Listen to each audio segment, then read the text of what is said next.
Okay, you guys, today I want to talk to you about something very, very important that readers do when they're reading, okay? And you guys are exposed to a lot of different genres when you guys are reading. You guys read informational text, you read fiction text, okay, that tell a story. Today we're going to use your read aloud, and I'm going to model for you guys a very important strategy that you can use when you're reading any type of text, and it's called text coding, okay? And basically what text coding does is it allows you as a reader to have this inner voice going on in your head, but what you're doing is you're tracking your thinking while you're reading. Okay, so you have this inner voice going on, things that are happening, you're making connections, you're asking yourself questions, you're wondering, you're making predictions, but all along the way that you're doing all this great thinking, you have to stop and you have to write down that thinking. Okay? And so Mrs. Moore is going to model for you what that looks like by using your read aloud book, How to Beat the Bully Without Really Trying.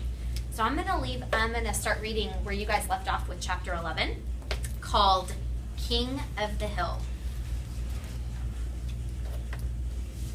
After 30 minutes trudging along the 6-foot sled, a fool for a friend was tired and in no better mood. You're going to love the hill. It's huge. Look, there it is. He wasn't lying. It was gigantic. And despite it being cold out, sweat dripped down my body beneath my layers. I stood for a moment at the bottom, taking it all in. Okay, I'm going to stop for a second, because right there where the author said, despite it being cold outside, they're going sledding in the snow. Of course it's cold, right? But this little boy, Rodney, is talking about how sweat was dripping down his back beneath his layers. So when I picture that in my mind, and I think about when I get really nervous, I sometimes get hot, and I tend to sweat. Has that ever happened to you guys? Yeah. To me all the time. I know, it's the worst, right? So what I am inferring, I'm going to use my text coding marks right here. And over here, I'm going to make an inference.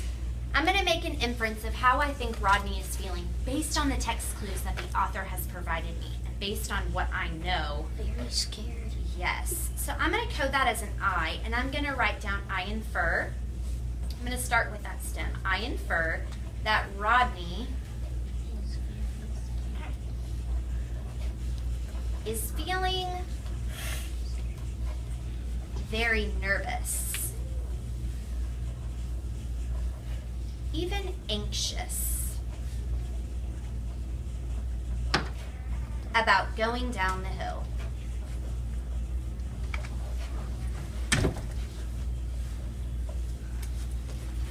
And that right there is how I've tracked my thinking. That's one way.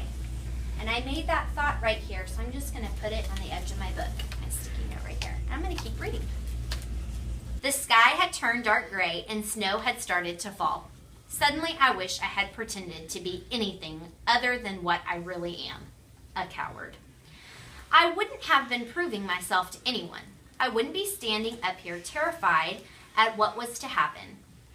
I could be at home in my cozy room. What's with him? I heard Kayla ask. I looked up and noticed everyone was staring at me. You look like you're about to cry. No way, I said. I was just trying to figure out the scariest and most craziest way to head down this molehill. Molehill? Rishi shouted. Did you hear him? My man Rodney is not afraid of anything. I looked at Jessica and the two of us smiled. Okay, right there I'm going to stop. And I'm going to track my thinking because I just made a connection to that part.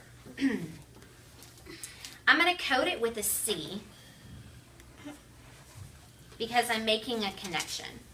Okay? And I'm making the connection when Rodney, he's feeling terrified, right? Mm-hmm. But he's making a joke while feeling terrified. And the reason why he's making this joke is because he's hoping the jokes are going to ease his nerves, right? He says, I'm going to read it again. I want you to listen carefully. He says, no way, I said. I was just trying to figure out the scariest, craziest way to head down this molehill. Molehill? Do you guys know what a molehill is? Small. Okay, let me paint a picture for you, okay? A molehill is, you guys know moles that dig hills underneath the ground. And they pile up dirt as they're digging into the ground, okay? It's not very steep, it's just a pile of dirt, okay? No big deal. So basically, he is comparing this steep, steep hill to a molehill, something that's not very scary, okay? Not very steep. So I'm making the connection that when he makes this joke about going down this hill, which he's truly terrified of doing, but not making a big deal about it, I felt very similar to the way that Rodney feels in this moment. This year, Mrs. Moore and her husband hosted Thanksgiving for all of her family. So we had like 25 people coming over to our house for the very first time. And if you know Mrs. Moore, she is not a cook. I don't cook, okay? So I had a lot of fear that what if it doesn't come out good? What if it doesn't taste good? What if people don't like it? So I had this fear while I was cooking that it just wasn't going to turn out good.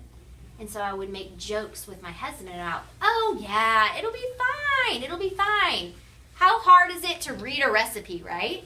And I felt very similar to the way that Rodney felt in this moment. So I'm making that connection with the way that I felt when I was cooking Thanksgiving dinner with the way that Rodney's feeling and making a joke about going down that hill. So I'm going to write down my connection. My connection is, I felt similar. Did they like it? They did. I felt similar to Rodney when he made jokes to ease his nerves.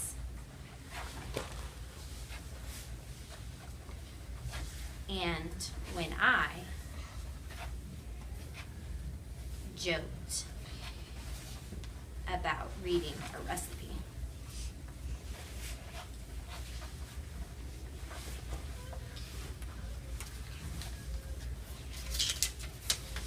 So I have my text code, I have my notes, and I'm going to put it in my book right here so that I remember. And all I'm doing is I'm tracking my thinking. I'm going to keep reading until the end of this paragraph and we're going to stop. I looked at Jessica and the two of us smiled.